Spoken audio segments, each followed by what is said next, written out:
Me avisan, por favor, si se está llegando a compartir. No sé si se puede llegar a ver. Sí se puede ver, doctora. Sí, doctora. Sí, se ve, doctora. ¿Sí, no? Muy bien. Me avisan cuando podamos empezar. En realidad es mejor empezar, ya no sé cuántos están, porque la idea era partir 8:30 para que no nos retrasemos mucho. Estamos 3 minutos tarde, ¿les parece 2 minutos más? Y empezamos. Está bien, doctora.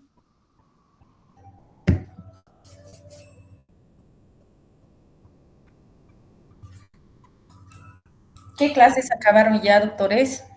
Me parece que ya están concluyendo la parte práctica, ¿cierto?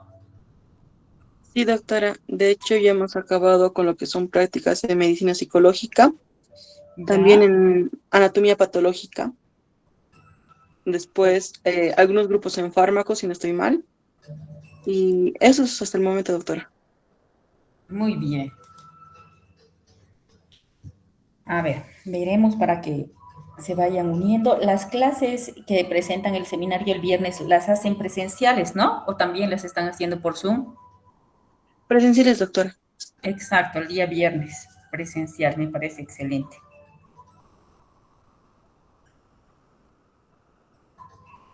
Esta parte teórica también hubiera sido bonito ya con hacer la parte presencial, pero hay poca asistencia, creo que tienen por sus exámenes y el horario un poquito. Pero bueno, antes era el horario 7 menos cuarto y era presencial, pero está bien, vamos a tratar de un poquito adecuarnos a la comodidad de ustedes también, este horario. Muy bien, doctores, ¿les parece comenzar? No sé cuántos están ahora conectados, yo creo que van a ir conectándose para no retrasarnos más y no se haga tarde. ¿Listo? Muy bien. El síndrome cerebeloso es el tema que vamos a dar a continuación.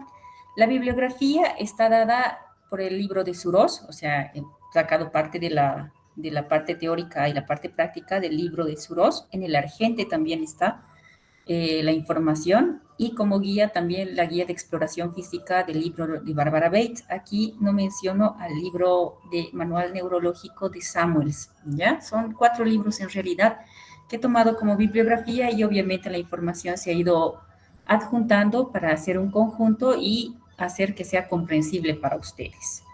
Voy a empezar siempre con un caso clínico que les doy a los chicos para que, o a ustedes doctores, para que vayamos viendo un paciente y vayamos viendo algo de las historias clínicas que en algunos casos no son tan completas, pero ya con algunas pautas o datos de la misma podemos sacar algunas conclusiones o tener diagnósticos pensados. Se trata de un paciente masculino de 68 años de edad que acude a la urgencia por un término muy bien conocido por ustedes, llamado mareo. Este es de 6 meses de evolución, es intermitente, no se asocia a náuseas, tampoco vómitos. El paciente niega antecedentes alérgicos, tampoco tiene antecedentes metabólicos y recibió en la consulta nimodipino, que estuvo prolongando por bastante tiempo, más o menos unos 3 meses, sin mejoría del cuadro. Y debido a que este cuadro se fue incrementando, asociado además a otros signos que vamos a ver en el paciente es internado para estudio. Este caso es muy frecuente, seguramente muchos de ustedes cuando están rotando hospital están llegando a ver casos en todas las variedades en hospital. Muy bien, este es el paciente, ustedes ven al paciente, este es un paciente por si acaso de la Caja Nacional. Ustedes conocen ahí a mi maestro, el que me indujo mucho a la parte de medicina clínica, clínica médica y sobre todo la parte neurológica, el doctor Núñez, a quien quedo siempre muy agradecida y en algún momento lo conocerán ustedes cuando hagan internado allá en esa institución. Entonces, vemos aquí al paciente, obviamente cuando ustedes vean, están llegando a ver el examen, pero no todavía, como no tienen presente en la cabeza qué cosas debemos explorar y cómo explorar, obviamente les están viendo el movimiento, están viendo la flexión, ahí se está viendo parte del tono muscular, que obviamente es asimétrico, va a hacer pruebas de metría, para encontrar dismetrías como la prueba talón-rodilla, que es una parte de las pruebas, y en el transcurso que vamos a ir viendo y desglosando, ustedes ya van a llegar posteriormente a un diagnóstico sindrómico, también anatómico, ¿no? Ahí les voy a volver a mostrar este video al concluir el tema el día miércoles para que ustedes lleguen al diagnóstico correspondiente, ¿ya? Ahí se está haciendo la prueba para ver la metría del movimiento y obviamente la alteración se llama dismetría. Se vio también el movimiento articular y también se llegó a valorar el tono muscular en los movimientos pasivos que se realizó en miembros inferiores. Se está valorando además la diadococinesia, que es la capacidad de realizar movimientos simultáneos, rápidos, coordinados, ¿no? Entonces se ve la clara asimetría también ahí, movimientos alternantes rápidos, a eso llamamos diadococinesia, cuya coordinación obviamente corresponde al cerebelo. Ustedes han visto la manera en que el paciente se levantó, obviamente no han visto cómo al enderezar el tronco eleva el miembro inferior, uno de los miembros inferiores más que el otro. Algo que siempre me dice mi maestro es, ojos que no ven, o los ojos no van a ver lo que el cerebro no sabe. Entonces es bueno pensar para llegar a diagnosticar. Cuanto más lean van a tener más diagnósticos ustedes. Y ustedes ven ahí fácilmente la astasia con base de sustentación amplia, como ustedes pueden ver, y la marcha, obviamente dificultosa en el paciente, con sensación de angustia, con tendencia a la lateralización en el paciente. Ahí se está valorando otra cosa de movimiento anormal en los ojos, llamado nistagmus, que también van a aprender a interpretar en esta clase, ¿no? Ven los movimientos sucesivos en los ojos, llamado nistagmus no agotable y multidireccional, y la facies de angustia en el paciente que es evidenciable, ¿no? Un nistagmus, como ustedes pueden ver, no agotable, es permanente. No tiene un periodo de latencia, es espontáneo, y van a ver ustedes las diferencias entre esto cuando es de tipo central y periférico, que es lo que necesitan de inicio saber para llegar a valorar mejor y a diagnosticar correctamente. Como ustedes han visto en la primera parte de la historia, es un paciente que ha sido considerado con un trastorno de repente de mareo, pero no bien definido el tipo de mareo que tenía el paciente para llegar a un diagnóstico. Tanto es así que ha recibido durante 3 meses medicación que de repente no necesitaba el paciente y que obviamente al empeorar el cuadro ha tenido que ser internado, ¿no? Entonces, este término, cuando ustedes en la primera parte de la historia han aprendido, nos decía la fuente de la historia, el mismo paciente, pero también algo muy importante era definir el motivo de consulta en base al cual realizábamos la enfermedad actual. Y si ese motivo de consulta no está bien definido o sobreponemos nuestro concepto al del paciente, vamos a cometer errores en toda la enfermedad actual, en el examen físico y por consiguiente en el diagnóstico. Y un motivo de consulta frecuente, no solo en la consulta externa, sino también en salas de emergencia, es el mareo. Y como les digo a los doctores que rotan práctica conmigo, el término mareo es un término muy amplio, que nos dice todo, pero al final de cuentas no nos dice nada al mismo tiempo. Entonces, en los años 70, Drachman hizo un estudio para definir este término y llegó a estudiar a qué se referían los pacientes al decir mareo. Y él vio que los pacientes conceptualizaban a mareo en 4 conceptos diferentes, ¿ya? Uno de ellos era vértigo. El vértigo, definido como aquella sensación de giro que tiene el paciente. El desequilibrio, denominado aquella sensación de que el paciente tiene alteraciones en la marcha, con alteración al dirigirse o al caminar lateralizándose hacia los lados o con propiocepción o retropulsión, entonces llamado desequilibrio. ¿Por qué son importantes estos términos para nosotros? Porque cuando hablamos de vértigo, ustedes tengan presente que el equilibrio para conservarnos nosotros en bipedestación depende de la coordinación de varios sistemas. Uno de ellos, el sistema vestibular; otro, los cordones posteriores, los fascículos de Gall y de Burdach, que nos dan la sensación propioceptiva, el sentido de posición de las articulaciones y los músculos, que esto además es coordinado por el cerebelo, que en realidad se convierte como una central a donde llegan vías aferentes y eferentes que permiten coordinar estos movimientos. Pero también forma parte de nuestro equilibrio la visión, ¿no? Estos sistemas trabajan en coordinación para que nosotros tengamos una bipedestación adecuada, una marcha adecuada. Basta que uno de estos sistemas esté alterado para que nosotros tengamos alteraciones del equilibrio. Y precisamente cuando nos referimos a vértigo, podemos pensar en estructuras como el sistema vestibular, pero también el sistema cerebeloso. Acuérdense ustedes que filogenéticamente, y vamos a hacer un repaso de esto, el cerebelo tiene una porción más antigua llamada arquicerebelo o vestíbulo cerebelo. Está en coordinación con el sistema vestibular para producir o para darnos información de la posición de la cabeza y los ojos. Al estar alterado el sistema vestibular o el cerebelo, una manifestación clínica o un síntoma puede ser el vértigo, como les digo, referido por el paciente como la sensación de giro. Pero en algunos casos el paciente nos va a decir mareo, ¿no? Y cuando tenemos este término, es mejor preguntar al paciente qué es mareo para él, qué siente. Entonces, si él nos dice una sensación de giro, por ejemplo, estamos frente a un vértigo, ¿no? Otro término importante es el desequilibrio, ¿ya? El desequilibrio, denominado así, o el paciente se refiere a desequilibrio como aquella sensación de que al caminar siente irse a un lado o al otro, o no puede estar estable en bipedestación.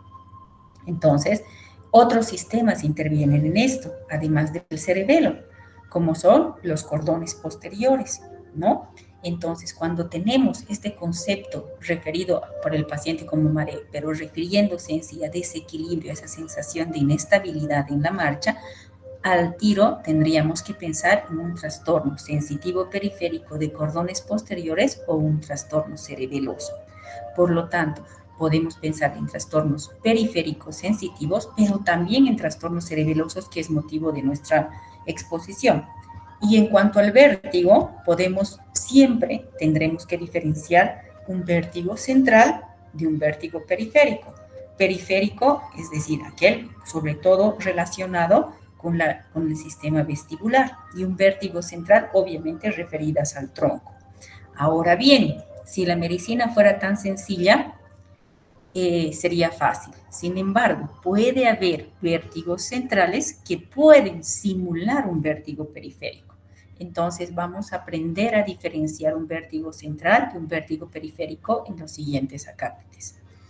Pero también Drachman descubrió o dio a conocer que el paciente, cuando decía mareo, el paciente se refería a como aquella sensación de caída inminente, de sensación de desvanecimiento, con visión borrosa y posteriormente caída inminente. Llamamos a nosotros esto lipotimia o síncope, con o sin alteración de conciencia. Y conceptualizamos aquí el término síncope. Y obviamente cuando el paciente tiene esta sensación, ya no iremos a pensar en trastornos vestibulares, de repente no trastornos cerebelosos, sino sobre todo trastornos cardíacos, como por ejemplo las taquiarritmias supraventriculares, pérdidas sanguíneas extenuantes, todo aquello que nos cause un síncope o una lipotimia, ¿no?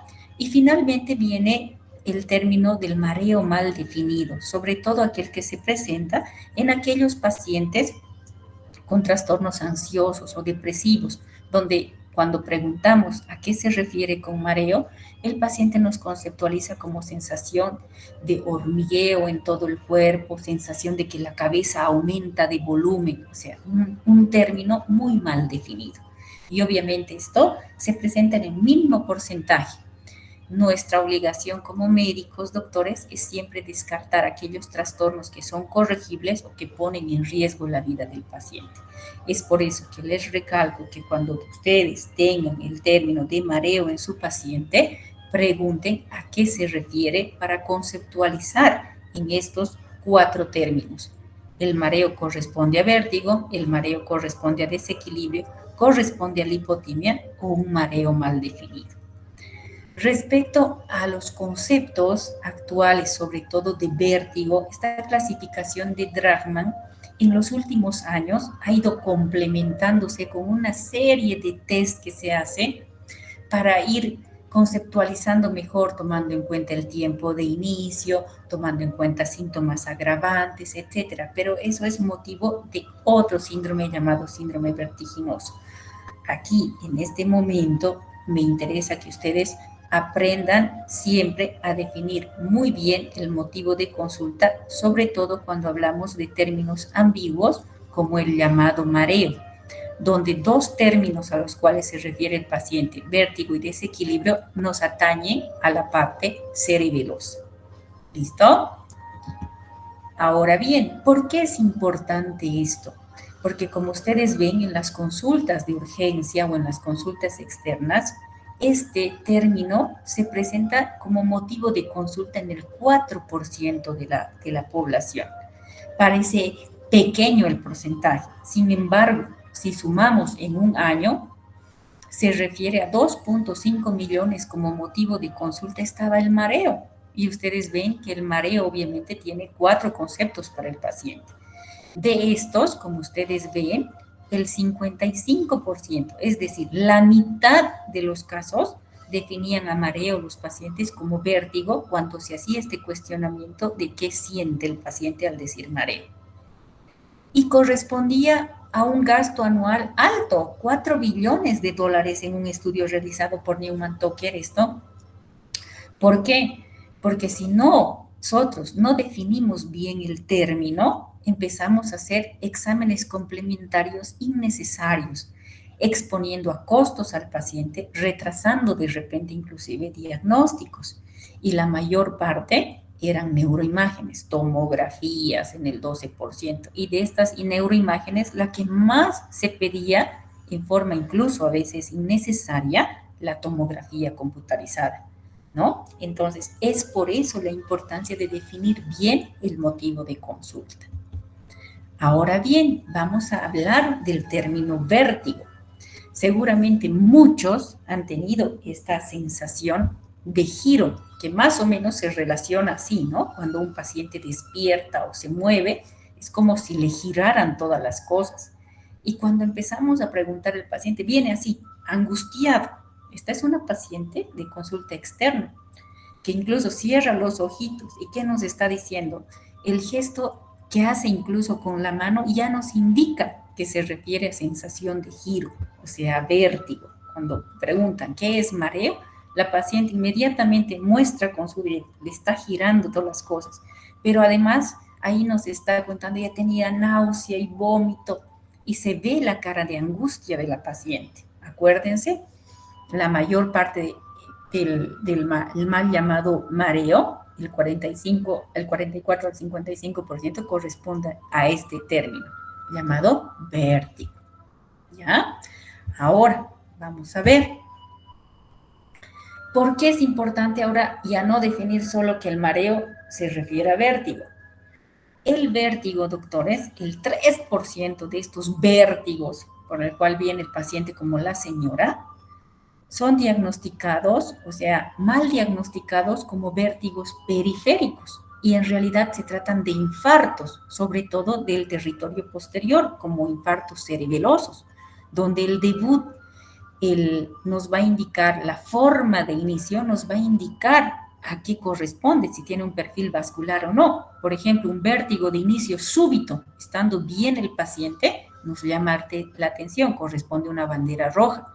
nos inducirá a pensar un cuadro, por ejemplo, de tipo central, ¿no?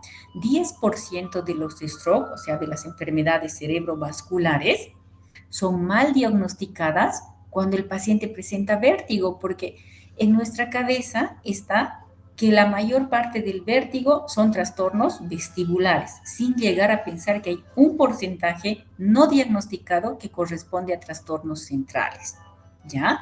El 90% de los accidentes isquémicos transitorios de circulación posterior, o sea, vértebro-basilar, no son diagnosticados al ingreso, porque viene el paciente como vino con sensación de giro, vértigo, pensamos que es un trastorno auditivo y mandamos o de repente referimos mal al otorrino sin hacer un adecuado examen y descubrir que se llama de un accidente isquémico transitorio que nos está avisando que después viene un infarto.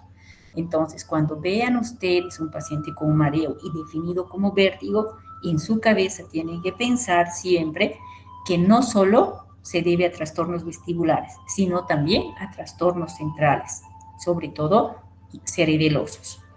Ahora, ¿y cuándo se presenta estos stroke o estas enfermedades cerebrovasculares de la circulación posterior?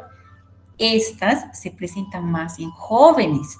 Entonces, la cifra de mal diagnóstico aumenta más en los jóvenes porque los jóvenes, ¿qué pasa? No tienen factores de riesgo para stroke, para enfermedad cerebrovascular. No son diabéticos, no son hipertensos, por lo tanto tienen el vértigo. El vértigo es periférico. Entonces, ese concepto siempre debe estar tomado con pinzas. Los stroke o las enfermedades cerebrovasculares de gente joven pueden presentarse sin factores de riesgo y sobre todo se dan en la circulación posterior, donde el síntoma puede ser solamente vértigo, ¿ya? Ahora, ¿se acuerdan que les decía que la mayor parte nos despistamos y es pedir tomografía incluso de manera innecesaria? Cada examen diagnóstico que nos otorga signos tiene una baja sensibilidad, tan solo del 7 al 10%, para identificar dentro de las 24 horas trastornos de la fosa posterior, ¿no? Es decir, puede darnos una falsa sensación de que todo está bien cuando tiene un paciente clínica de un vértigo central y tengo una tomografía normal. Entonces puedo pensar, no, no hay nada, está normal y el paciente tiene vértigo y es un vértigo periférico. No, doctores. La tomografía dentro de las 24 horas tiene muy poca sensibilidad para identificar lesiones en la fosa posterior. Por lo tanto, una tomografía normal no nos excluye un vértigo de tipo central como manifestación de un trastorno cerebeloso, ¿ya? O de tipo central. Muy bien, entonces, ¿cómo nosotros podríamos diferenciar un vértigo? Por ejemplo, es un síntoma. Si ustedes ven el libro de Argente, ahí les menciona síntomas del síndrome cerebeloso y les menciona este síntoma, que era vértigo, algunas veces referido por el paciente como mareo, ¿ya? Pero como les recuerdo, mareo podía ser otra cosa también, podía ser desequilibrio, podía ser linfotimia o un mareo mal definido. Una vez definido como vértigo, la segunda cosa que debo hacer es verificar si es un vértigo periférico o es un vértigo central, ¿no? Entonces, cuando existe un vértigo periférico, o sea, asociado más a trastornos vestibulares, diríamos, tiene en ambos tipos, tiene que haber un signo. Si el paciente tiene vértigo, el signo va a ser el nistagmus, como vamos a ver. Y el nistagmus en un vértigo periférico tiene un periodo de latencia, es decir, como vamos a ver en la siguiente diapositiva, tiene un periodo antes de inicio. El paciente está bien y tiene un periodo de latencia antes de que inicie el movimiento oscilatorio en los ojos. En cambio, en un vértigo central no existe este periodo. El paciente ve y está el nistagmo presente, de principio a fin, en varias direcciones y no se agota, ¿ya? Los síntomas en el vértigo periférico son muy marcados. El paciente viene con náuseas, con vómitos. Hagan de cuenta un vértigo periférico cuando ustedes suben a las ruletas o a las, ¿cómo les digo? A los giratorios, ¿no? O sea, en todo, en los parques, ¿no? Cuando hay sombreros giratorios, etcétera.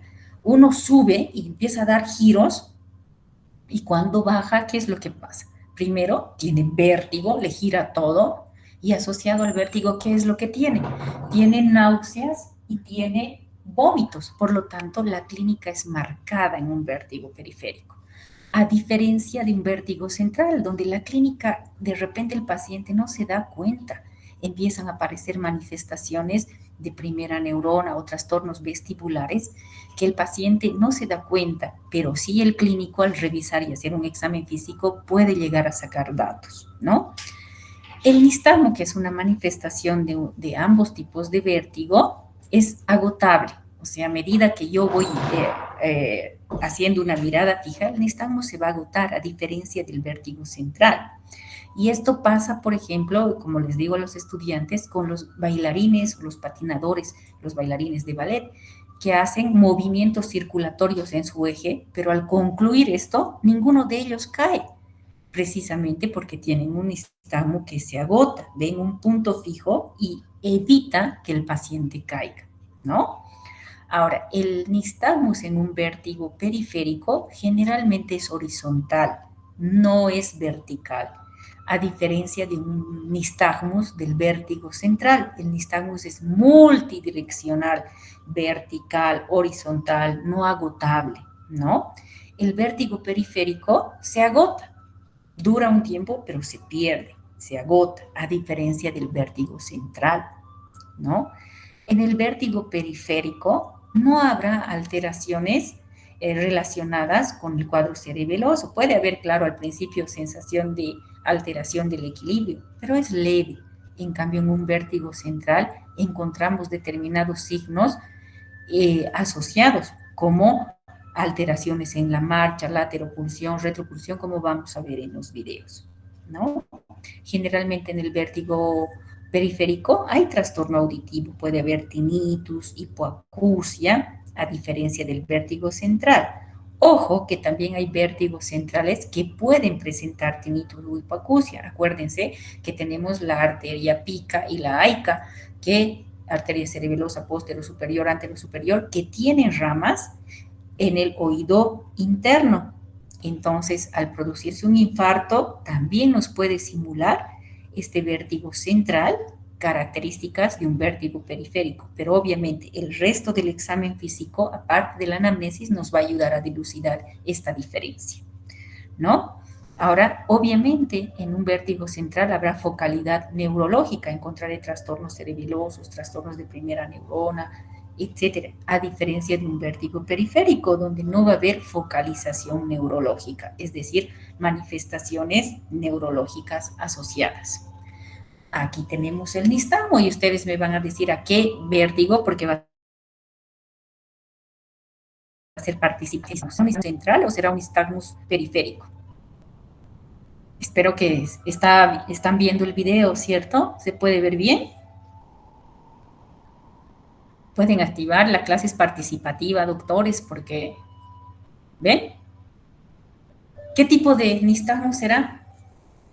¿Quién se anima? ¿Será un nistagmus de un vértigo central o de un vértigo periférico? Vamos, doctores, aquí es donde nos podemos equivocar. Nadie se anima a participar, se están durmiendo. La idea es que sea Nistagmus central, doctora. más fuerte, no escucho.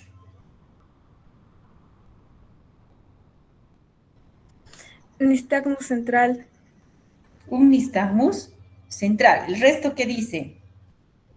Periférico, doctora. ¿Por qué será periférico? Porque se agota.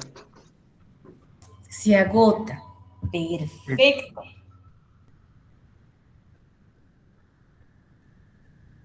Miren ustedes.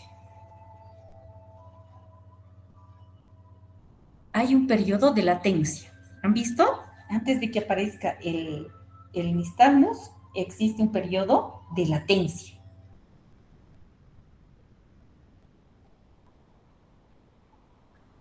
Existe un periodo de latencia, ¿no? ¿Y qué más han visto? El nistagmus es generalmente horizontal. Y ustedes han visto con la fijación de la mirada, el nistagmo se agota. Este es un nistagmo de un vértigo periférico. Vean este.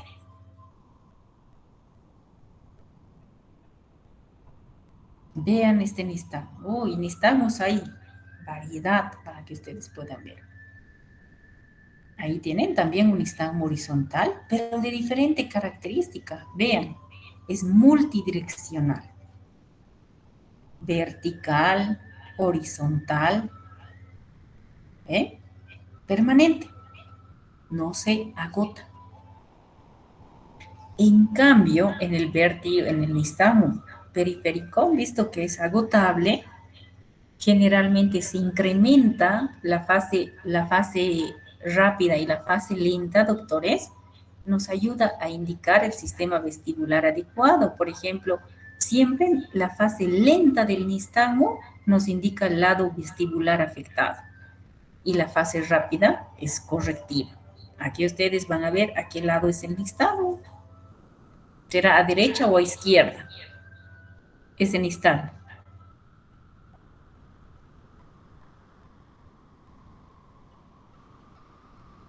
La dirección del nistagmo, ¿qué lado será? A ver, ¿a derecha o a izquierda? ¿Quién da más? Derecha. A derecha, dice. A ver, ¿alguien más? Vean, periodo de latencia, y recién aparece.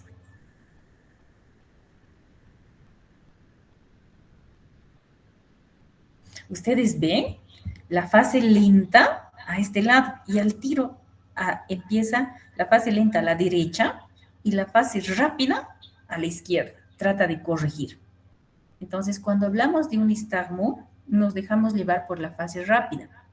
Entonces, diríamos un nistagmo a izquierda y la fase lenta está a derecha. Por lo tanto, nos está induciendo a pensar trastorno vestibular del lado derecho. La fase lenta nos indica el lado de la lesión.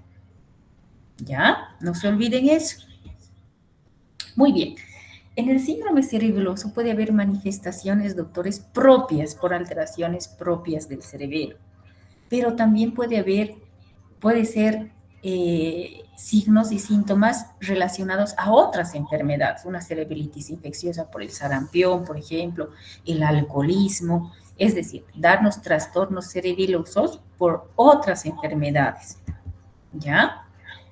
En el libro de Argente nos menciona estos dos síntomas. Uno ya hemos visto, el vértigo, de diferenciar un vértigo central y un vértigo periférico, y obviamente en el síndrome cerebeloso tendremos características de un vértigo de tipo central. ¿Ya? La cefalea, sobre todo asociada con trastornos ocupativos de fosa posterior y que nos van a dar datos de bandera roja. ¿Ustedes podrían mencionarme algún dato de bandera roja? Y esto, doctores, de las banderas rojas, que yo lo aprendí de mi maestro, se presenta en todas las enfermedades, en todos los síntomas o signos, y nos ayudan bastante porque nos ayudan a definir una emergencia de una urgencia. Una bandera roja, por ejemplo, de cefalea será el inicio brusco. El paciente estaba bien y de pronto empieza de manera súbita. Un dolor intenso que no mejora con el uso provisional de analgésicos, que aumente la cefalea con maniobras de Valsalva, por ejemplo, el toser, el estornudar, ¿no? O el agacharse. Eso es dato de bandera roja, hipertensión intracraneal, que se asocia a vómitos explosivos, o que una cefalea que el paciente tenía antes cambie las características de la cefalea. Es más intensa, es todo el día, interrumpe el sueño. Entonces, son características de bandera roja del dolor, de cualquier tipo de dolor, dolor abdominal, dolor torácico, en este caso cefalea. Entonces, son datos que nos ayudan a decir que no es una cefalea simple tensional, sino que está asociada de repente a algo que puede ser una emergencia. Entonces, como síntomas de un síndrome cerebeloso, el vértigo de características centrales y la cefalea con datos de bandera roja. Esos pueden ser los dos motivos de consulta por las cuales viene el paciente y yo tenga que sospechar, aparte de trastornos vestibulares, también trastornos cerebelosos. Muy bien. Vamos a hacer un poquito un recuerdo anatómico y fisiológico que nos va a ayudar sobre todo para ver los síndromes. ¿Ya? Entonces, tenemos una parte, la parte, sobre todo el arquicerebelo, que les decía el vestíbulo cerebelo por conexiones vestibulares. Esta parte más antigua filogenéticamente hablando, menos evolucionada, es aquella que nos controla el equilibrio, sobre todo de la cabeza y los ojos, porque está además conectada con vías vestibulares, ¿no? Entonces, el arquicerebelo. El paleocerebelo o espinocerebelo es aquel que controla sobre todo el movimiento de las porciones proximales de las extremidades y obviamente al ser espinocerebelo recibe vías aferentes espinocerebelosas con información del sentido de posición de las extremidades. Por lo tanto, está relacionada con una función importante del cerebelo, que es el tono muscular. El arquicerebelo está relacionado con otra función del cerebelo, que es el equilibrio. Entonces, aquí tenemos dos funciones importantes, funcionales, que cumple el cerebelo. Es una relación fisiológica y también anatómica, ¿ya? Y el neocerebelo es la parte más evolucionada del cerebelo. Es la porción más grande, está básicamente dada en los hemisferios cerebrales. Entonces, esta nos controla la coordinación de los movimientos y sobre todo de las extremidades, las porciones distales de las extremidades. Al ser la parte más evolucionada, recibe eferentes de la corteza cerebral. Entonces nos ayuda además en la metría de los movimientos, planifica la actividad motora, nos permite tener una metría adecuada, una fuerza necesaria, adecuada para cada movimiento. Entonces, por eso es la parte más evolucionada, ¿ya? Por lo tanto, llamamos nosotros síndrome cerebeloso aquel conjunto de signos y síntomas que resulta de la alteración de la función cerebelosa. Y básicamente ustedes acuérdense, el cerebelo cumple tres funciones. Una, mantenernos en equilibrio. ¿Y el equilibrio quién lo controlaba? El arquicerebelo, vestíbulo cerebelo, ¿no? Filogenéticamente hablando. Otra función del cerebelo es el tono muscular, generalmente el paleocerebelo o espinocerebelo. Sensación de posición, postura adecuada, no nos lateralizamos a un lado, no caminamos como ebrios, ¿no? Y la ataxia o coordinación, obviamente, dada por el neocerebelo, nos permite realizar movimientos con metría adecuada, con fuerza adecuada. Y es así, cuando se ven alteradas estas funciones básicas del cerebelo, que son el equilibrio, el tono muscular y la ataxia o coordinación, nosotros vamos a encontrar alteraciones. ¿Cuáles serán estas alteraciones? Alteración en la metría de los movimientos. ¿A qué se refiere eumetría? Son términos que ustedes tienen que ir aprendiendo y tienen que ir empleando cuando van describiendo en la historia clínica las distintas manifestaciones del síndrome cerebeloso. La metría se refiere, doctores, a aquella propiedad que nos permite la exacta medida del movimiento. Por ejemplo, para abrocharme la camisa, para yo agarrar, tocar la punta de mi dedo y la punta de mi nariz. Entonces, para llegar a alcanzar esa punta, yo tengo que tener una medida exacta del movimiento, ¿ya? Y además, el tono muscular, la fuerza, la intensidad de esa fuerza tiene que ser adecuada y eso llamamos isostenia. Entonces, la eumetría y la isostenia nos permite realizar un movimiento coordinado. Una, haciendo que el movimiento sea exacto, con una medida exacta para alcanzar un objetivo, y para esto tiene que haber una adecuada fuerza motora, la intensidad de la fuerza para alcanzar eso. Por ejemplo, agarrar un lapicero y escribir tiene que tener adecuada metría y también isostenia. La diadococinesia se refiere, y la sinergia se refiere a ejecutar movimientos sucesivos alternos en forma rápida. Por ejemplo, cuando ustedes colocan el foco a la rosca, a la conexión, hacen un movimiento sucesivo en forma rápida y para hacer eso tienen que tener una sinergia en los músculos agonistas y antagonistas para que este movimiento sea sucesivo en forma rápida y sea coordinado, ¿no? Y obviamente el cerebelo generalmente es hipertonizante, ¿ya? Aumenta el tono muscular. Por lo tanto, las alteraciones en el tono muscular cuando hay un síndrome cerebeloso nos va a dar hipotonía muscular del lado ipsilateral a la lesión. Es decir, si tengo lesiones hemisféricas del cerebelo del hemisferio izquierdo, la hipotonía muscular será del mismo lado, hipotonía muscular izquierda. ¿Me entiende?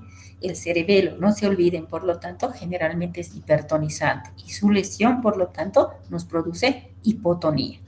Y al tener hipotonía, no tener buen tono muscular, obviamente va a haber alteraciones en la postura, en el movimiento y en el equilibrio.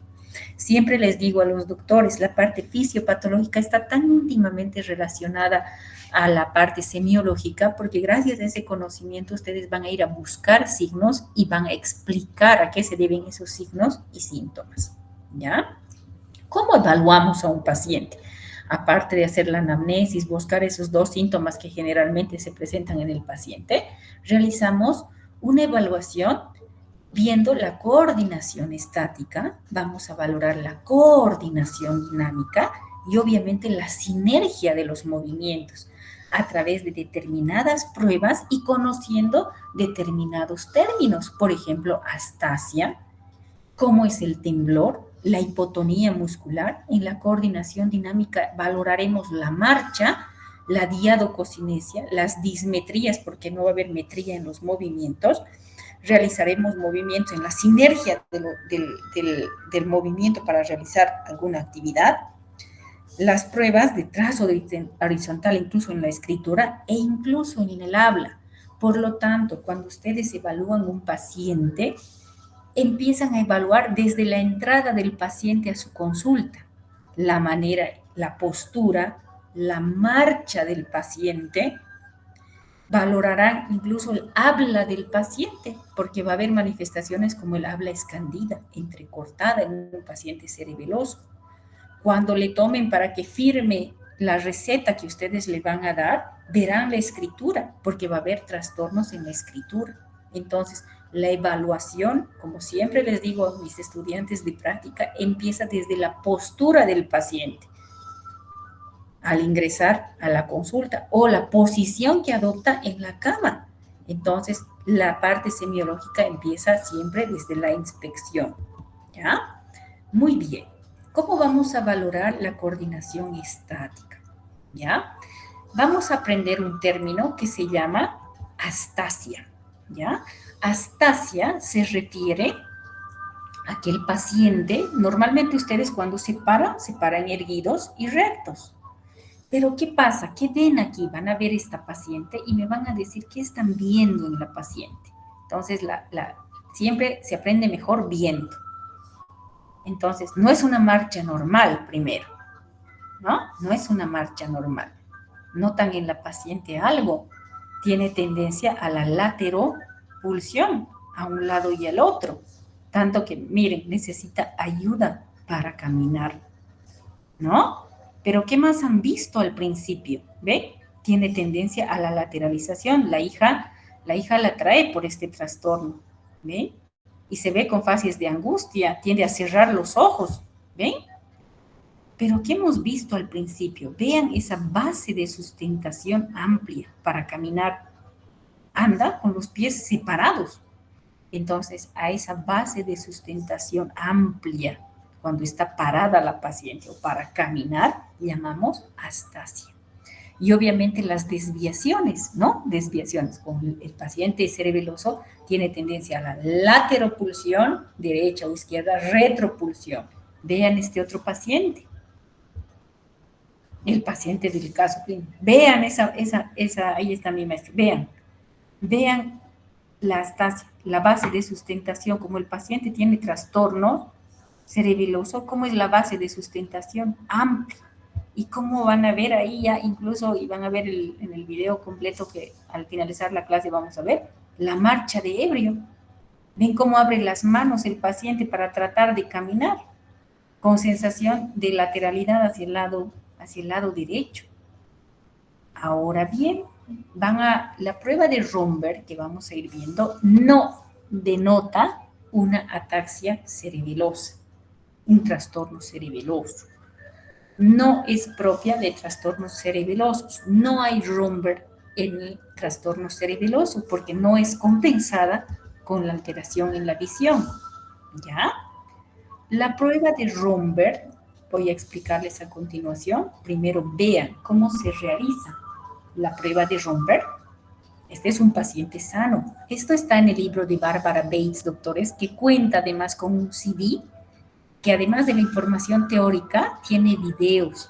Tienen ustedes en la biblioteca el libro de Bárbara Bates. Entonces, se pide al paciente que se pare, junte los pies y cierre los ojos. Para nosotros tener esta posición, tenemos la acción coordinada, primero de la vista, los ojos abiertos, tenemos los cordones posteriores que nos llevan la información propioceptiva del sentido de posición, pero además el sistema vestibular. Entonces, cuando hago la prueba de Romberg, pido al paciente que cierre los ojos. Entonces, ¿qué estoy anulando? La vista. Lo único que me está compensando es el sistema vestibular y los cordones posteriores. Entonces, los cordones posteriores nos llevan información sensitiva, propioceptiva, la sensibilidad profunda del sentido de posición. Por lo tanto, cuando cierra los ojos, lo único que me está controlando ese equilibrio es esa información propioceptiva de los cordones posteriores. Y si no tiene buenos cordones posteriores el paciente, no hay esa información propioceptiva, ¿qué va a pasar con el paciente? Se va a caer, se va a lateralizar.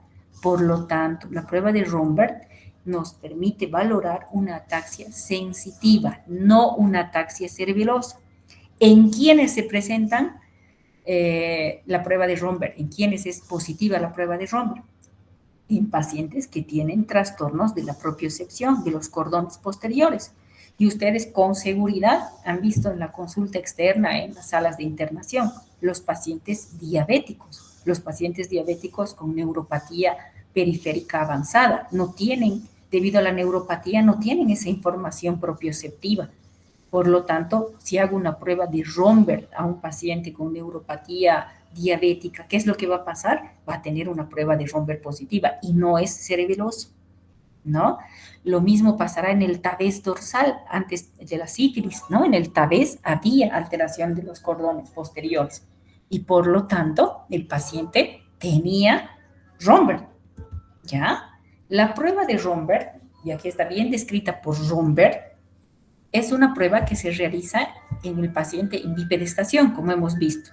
La posición de los brazos es a los lados del cuerpo relajados y el punto clave es observar si aparece inestabilidad inmediata al cerrar los ojos, ¿no? Entonces, para considerar esta prueba como positiva, la inestabilidad debe ser inmediata, rápida, severa y multidireccional. Muy bien, teoría menos y vamos al video. Vean ustedes. Paciente, se coloca los pies juntos. Deben tener ustedes siempre presente que hay que ponerse a los lados del paciente por la posibilidad de que se caiga. ¿Ve? Entonces, el paciente parado, junta los pies. Ahí está yendo la información propioceptiva, pero los ojos están compensando. Pero basta que el paciente cierre los ojos, inmediatamente la alteración, ¿no? Esa es la prueba de Romberg, doctores. ¿Ya?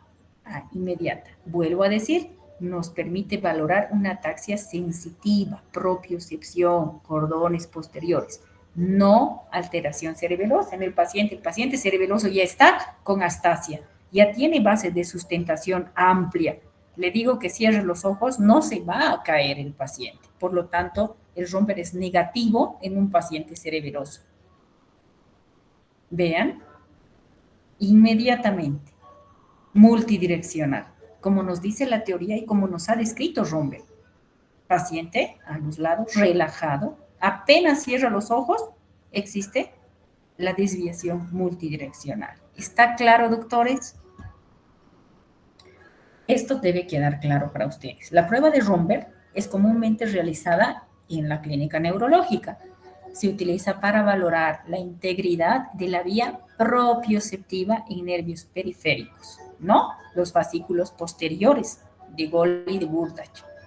Aunque es descrita originalmente en casos de tabés dorsal, en el tercer estadio de la neurosífilis, que actualmente obviamente ya no existe porque hemos llegado a controlar con tratamiento y hay antibióticos, también hay otras condiciones que afectan la propiocepción. Otra causa, aparte del tabés y la diabetes que nos puede producir Romberg, es el déficit de vitamina B1, ¿no? La degeneración combinada subaguda, que nos produce alteración de los cordones posteriores. Entonces, el paciente también puede tener Romberg en esta patología, ¿no? Entonces, este signo, escuchen, es patognomónico de ataxia sensitiva, en la cual el paciente no puede mantener la bipedestación sin una visión intacta. Se cierra los ojos y el paciente se lateraliza. Por otro lado, la ataxia de origen cerebeloso está presente con los ojos abiertos y el paciente en el momento en que intenta poner no altera la visión. Cierra los ojos y el paciente va a estar igual y está atáxico, ¿ya? Entonces no hay signo de Romberg en el paciente cerebeloso. Ya esta ataxia en el paciente está con los ojos abiertos. El paciente no necesita cerrar los ojos para lateralizarse.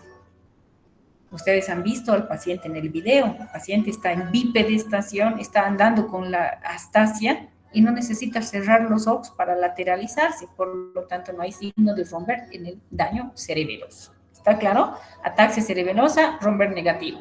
Ataxia sensitiva, Romberg positivo. Quiero que quede claro esto. Muy bien. Otra manera, otra prueba de coordinación estática que se presenta en el paciente cerebeloso es el temblor. Es un temblor fino, doctores. Vean ustedes. Mi maestro me dice que el observar hace mucho. Pareciera que es normal, ¿no? Pero vean. Un temblor fino que cualquiera diría, ahí está presente. ¿Ven? Un poquito más a derecha, obviamente es bilateral, pero ustedes llegan a ver. Ahora bien, vean este otro temblor. Ahí más claro todavía. El paciente está primero con hasta base de sustentación amplia. Ahí está el Romberg. El paciente ya con los ojos abiertos, ¿no? Está lateralizándose en forma multidireccional. No necesita cerrar los ojos. Y ustedes ven el temblor en la paciente. Ven ese temblor. ¿Ven? Un temblor fino, más a izquierda. ¿Ven? Y es un temblor además de intención, porque cuando hago que el paciente extienda los brazos de intención, está haciendo una actitud y ahí es donde aumenta el temblor. Y cuando le digo que haga más rápido ese movimiento, el temblor va a ser mayor. Esa es la característica del temblor cerebeloso. ¿Ya? La hipotonía muscular, la prueba de rebote o de Stewart. Entonces, ¿cómo se realiza esta prueba? Ponemos al paciente en posición de flexión, hago impulso, fuerza, ¿y qué es lo que pasa ahí? Hay una coordinación de músculos agonistas y antagonistas que cuando suelto, el paciente no se llega a golpear el hombro, no llega a golpearse el hombro. ¿Por qué? Porque tiene la acción coordinada, no está hipotónico. Los músculos agonistas y antagonistas están con buen tono, entonces el paciente no se va a llegar a golpear. Esta es una prueba normal. No hay alteración hipotónica. El paciente está normal. ¿Ya? Ahora bien, dentro de la coordinación dinámica vamos a valorar la marcha, la diadococinesia y la metría de los movimientos. La marcha, ¿cómo vamos a valorar? Esta es la marcha, braceo normal. El paciente tiene información propioceptiva, que las vías espinocerebelosas están funcionando, vestíbulos cerebelosas también. Entonces, el paciente camina normal. Pero realizamos la prueba de la marcha en tándem, donde hacemos marcha a pequeño paso y el paciente obviamente no se lateraliza. Entonces vamos evaluando la marcha en el paciente. No hay astasia, no hay base de sustentación amplia. Entonces valoramos la marcha en el paciente cerebeloso, ¿no? Y algo que ya les mostré en el anterior video, pero para que se quede en ustedes, cómo es la base de sustentación amplia, cómo el paciente tiende a lateralizarse a uno y otro lado con angustia y llega a ver dónde está caminando, porque tiene que ver el piso. Normalmente nosotros no vemos el piso para caminar porque tenemos información adecuada y coordinada. Y vean en el paciente del caso clínico, que obviamente aparte de mareo llamado vértigo, tenía esta marcha. Esta es una paciente que hemos visto la semana pasada en policlínico. Perdonen ustedes, chicos, vean esto. Vean, más claro, agua, la marcha llamada atáxica, cerebelosa o marcha de ebrio. Vean, base de sustentación amplia con angustia. El paciente tiende a lateralizarse, no es con ayuda. ¿Ven? Tiende además a propulsión, se va adelante, tiende a irse adelante. Entonces, esta es una marcha atáxica, con base de sustentación amplia, una marcha llamada astasia. No sé si me están siguiendo, doctores, y está quedando claro hasta aquí lo que estamos viendo, para no irles aburriendo. Muy bien, vamos a ver la diadococinesia. ¿A qué se refiere la diadococinesia? Se refiere a realizar movimientos sucesivos en forma rápida. Esto sería algo normal. La mueva de pronosupinación en forma rápida y sucesiva, ¿no? Eso es en un paciente normal. Normal. O la prueba de oponente del pulgar, rápida, coordinada, y no solo al dedo índice, ¿no? Se hace a todos los dedos. En el paciente cerebeloso, ¿qué es lo que pasa? Es lento, es irregular y es torpe, y eso llamamos disdiadococinesia. Vean ustedes esta paciente, vean cómo lo hace. ¿Ven esa falta de coordinación? Hay adiadococinesia o disdiadococinesia, alteración para ejecutar movimientos sucesivos en forma rápida, donde el explorador obviamente le indica a la paciente cómo tiene que hacer el movimiento. ¿Eh? Entonces, clara disdiadococinesia o adiadococinesia en la paciente, ¿ve? Imposibilidad de hacer ese movimiento rápido. Vean ahí lo que les decía, como al enroscar un foco, otra manera de evaluar. Vean cómo una mano es diferente a la otra. La asimetría que puede existir al realizar. Normalmente ambos miembros superiores tienen que hacerlo a la misma velocidad y al mismo tiempo, pero ustedes van viendo cómo es el movimiento torpe mayor en el lado izquierdo, diferente. Entonces, hace mucho la observación, doctores, la observación que ustedes hagan. Evidentemente, ustedes al ser estudiantes tienen más tiempo para ir a explorar a los pacientes, ver la simetría. ¿Ven? Más lento, más diferente el movimiento del paciente. La metría de los movimientos, es decir, la medida exacta de cada movimiento. Y esto exploramos a través de la prueba talón-rodilla y de la prueba índice-nariz, ¿ya? Donde se pide al paciente realizar un movimiento, todo el borde anterior de la pierna, hasta concluir en el primer ortejo, ¿no? Eso en miembros superiores. Y la prueba dedo índice nariz, pidiendo al paciente que ponga la punta de su nariz y el índice. Entonces, ahí vamos viendo la eumetría o la metría de los movimientos. La alteración será la dismetría. ¿Ya? Muy bien. Aquí tenemos valorando a sus compañeros que rotan práctica conmigo en el policlínico y ven a Brian, que está realizando la prueba dedo, índice, nariz en el paciente. Obviamente se le pide y se le explica al paciente. Y ahí tienen a otro de sus compañeros valorando la prueba talón, rodilla. Un paciente que vino por vértigo y están excluyendo que además no sea un cuadro cerebeloso en un paciente. ¿Ve? Talón, rodilla, aparentemente sin alteración, ¿no? Están valorando ahí los doctores. Muy bien, vean este paciente. Este es un caso cuando yo estaba de interna. Me gustaba ir al hospital, vivía en el hospital. Vean eso, vean. ¿Es métrico ese movimiento? ¿Hay eumetría? No, en el lado izquierdo sí, pero vean en el lado derecho. Vean cómo no es exacto el movimiento. ¿Llegaron a ver? Ahí, para ver la metría del movimiento. Vean en este otro paciente. Vean. Ahí lo hace más o menos rápido. Vean en el lado izquierdo. Vean, miren, choca a la nariz, porque no hay metría, no hay exacta medida del movimiento, es incoordinado. Llega a hacerse doler el paciente porque llega a chocar a la cara de él, porque no hay la metría exacta del movimiento exacto, ¿no? Entonces, esa alteración, existe una alteración en la metría de los movimientos en la enfermedad cerebelosa. Son movimientos torpes, inestables, una velocidad y dirección totalmente inadecuadas, ¿no? Y eso llamamos dismetría. Entonces, podríamos decir que aquí el paciente tiene una dismetría del lado izquierdo, claramente definida. ¿Ven? Entonces, he tratado de hacer en videos todo lo que está plasmado en escrito en sus libros, para que no se olviden.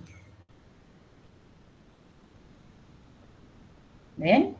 La metría alterada, ¿no? Y aquí está la prueba talón-rodilla, nuevamente, algo normal.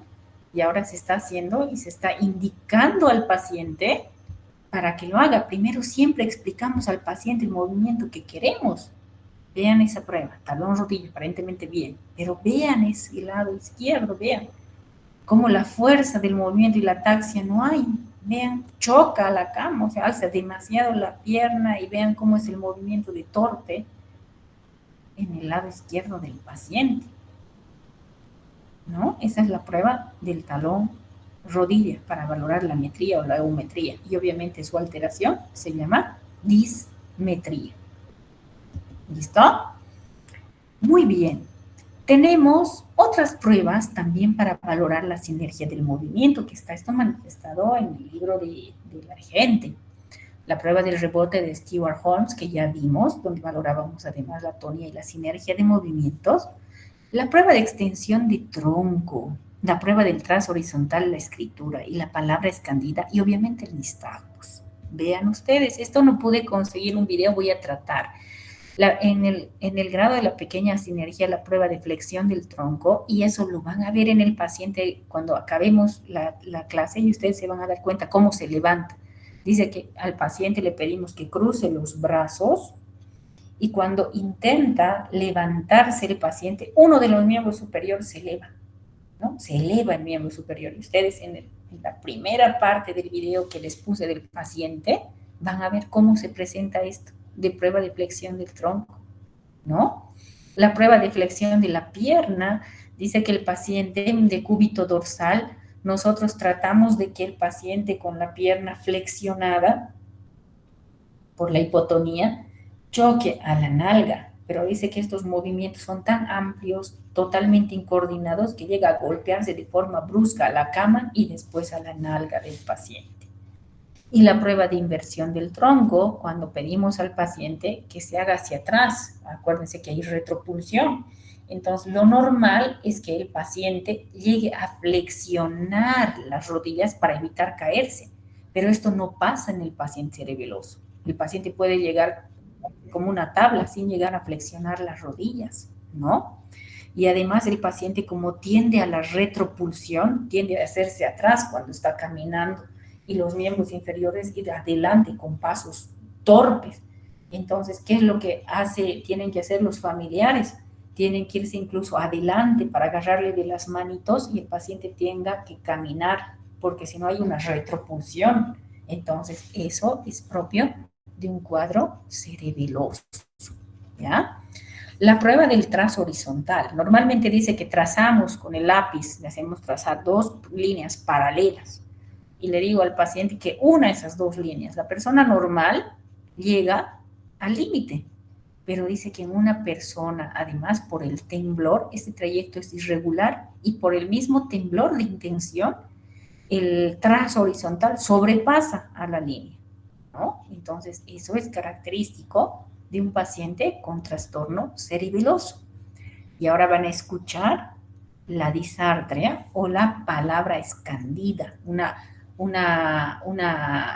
expresión, un habla explosiva, ¿no? Existe separación anormal de las sílabas, existe una monotonía en la emisión de la voz, que además se nota en algunos casos distorsionada y es monocorde, o sea,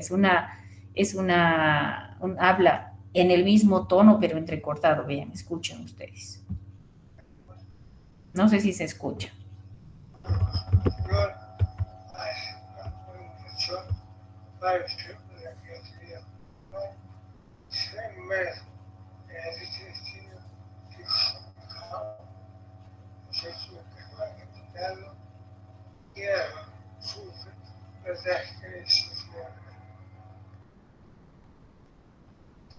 La pura figura, arrodillada de borde en la sombra, observaba a la pareja que corría demasiado cerca del borde de la cantina.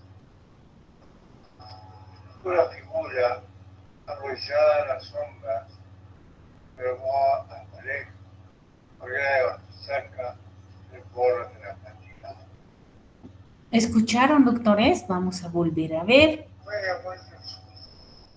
Escuchen.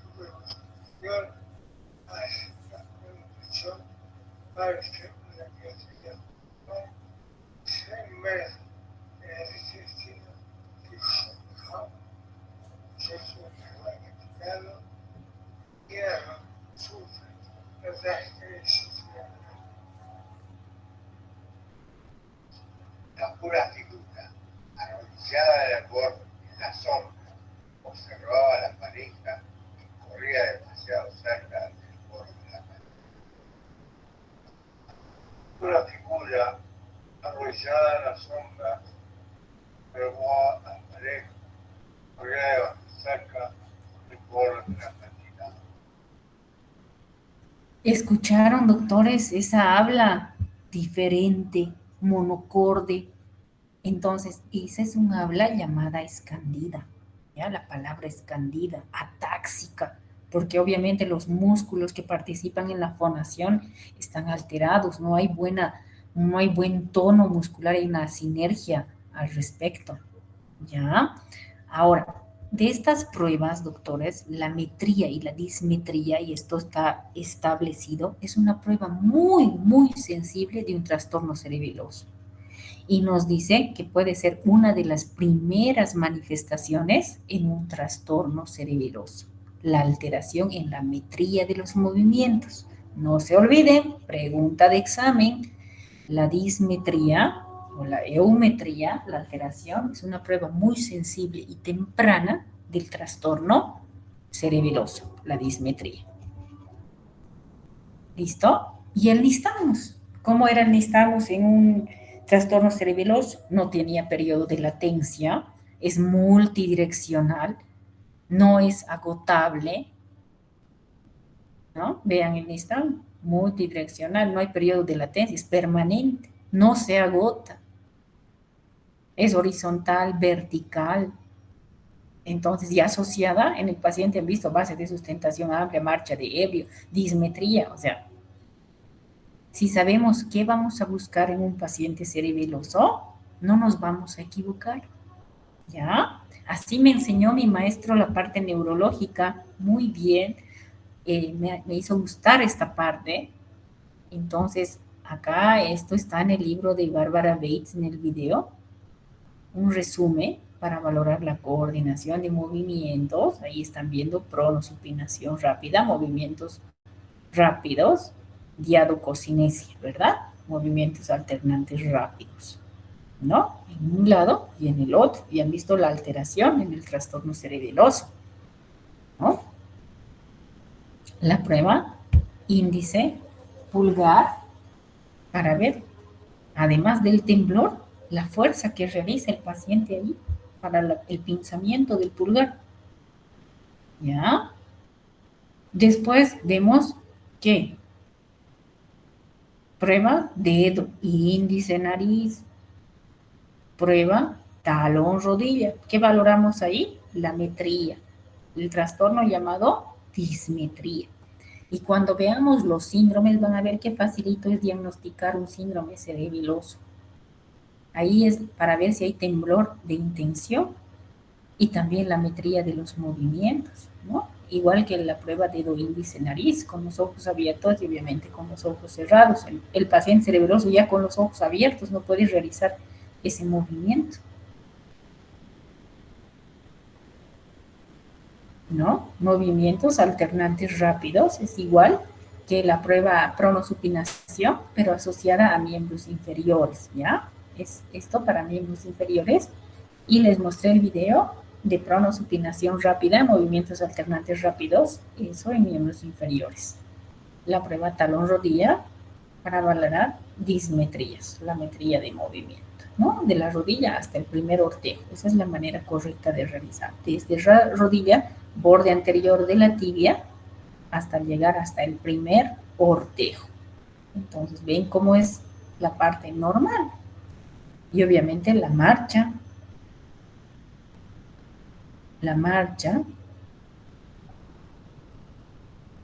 para ver si hay astasia, bases de sustentación amplia,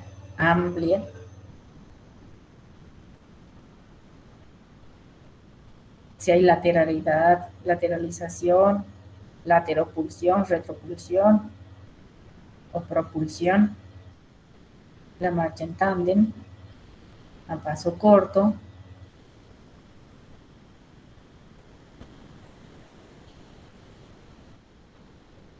que ustedes están viendo, ¿no?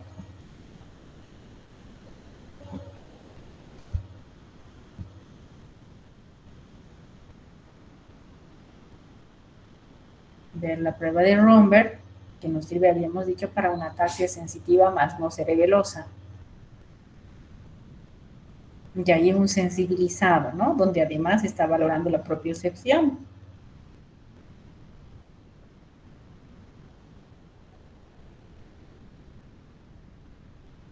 Muy bien, doctores. Por el tiempo, y obviamente hemos tardado los 45 minutos que estaba destinado, voy a quedar aquí. Espero que haya sido entendible. Siempre me decía mi maestro, es mejor ver, las cosas se aprenden mejor viendo, es por eso que ustedes tienen rotaciones en hospital, donde tienen la capacidad de ver, tocar pacientes. Entonces me quedo acá y ustedes van a ver que va a ser muy bonito la parte de síndromes cerebelosos para que ustedes lleguen a un diagnóstico, ¿ya? Y además Parkinson, que vamos a ver la siguiente clase. Hasta acá. ¿Existe alguna curiosidad? Y si no existe, guarden esas preguntas para el día miércoles. El día viernes vamos a tener el seminario a cargo del grupo expositor a las 7 menos cuarto en el auditorio de segundo piso. Y obviamente mis expositores tendrán que hacerlo muy entendible, muy bonito. Siempre les pongo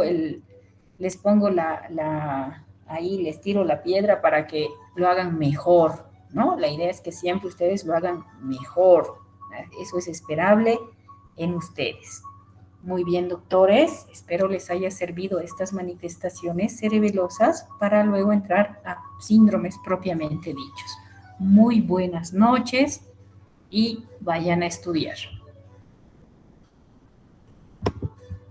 Muchas gracias. Gracias, doctora. Hasta luego. Muchas gracias, doctora. Hasta luego.